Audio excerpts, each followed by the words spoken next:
Another win for Triza Mamake Mũraya thutha wa gũkorwo apostĩte mũtambo-inĩ wake wa Facebook atĩ rĩu rwĩmbo rwake rwakorwo ndwokire nĩ rũrĩkĩtie gũkinyia views mirioni 1, ũndũ ũrĩa ũkenetie mafans ake mũno, na amwe a mafans arĩa makoretwo makĩrũgama na Triza nĩ wa mũciĩ wa Nyarĩ Reloaded, na ũrĩa wĩrĩte Triza congratulations and to God be all the glory.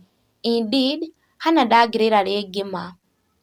Nake Sherry Jones onake nĩete Triza congratulations, for sure you are a movement, your lawyer is happy, more wins mama, you are highly favored.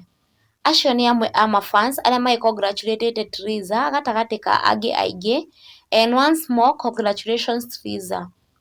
No rĩu ndeto ĩrĩa ĩtigĩte akenya mamakĩte nĩ ya mũndũ ũgwĩtwo Carol Kim, na ũrĩa ũtũmĩte gũkũ nenda-inĩ gũkorwo kũhiũhĩte mũno, na ũũ nĩ thutha wa gũpost ka video ahumbĩrĩtwo nĩ Karangũ wa Mũraya na iburi akaunti-inĩ yake ya TikTok, na agakĩandĩka atĩ ngwendete mũno waniĩ @Mr Wonderful. Kũrĩa rĩu eroreri a TikTok marigĩtwo kana ĩno nĩ akaunti ya Carol Kim, kuona karwĩmbo karĩa ekĩrĩte no ka wendo.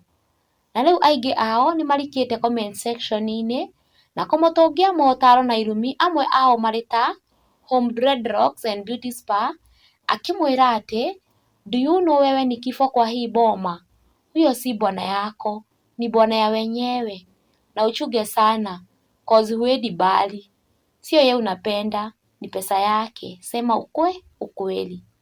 Nake Shiro akamwĩra atĩ woi, hata uko na nguvu ya kusema ni wako. We, maũndũ mahiũhire gũkũ. Nake Grace Moyo nake akamwĩra atĩrĩrĩ, what goes around usipolipia watoto wako watalipia. Na ũguo nĩguo maũndũ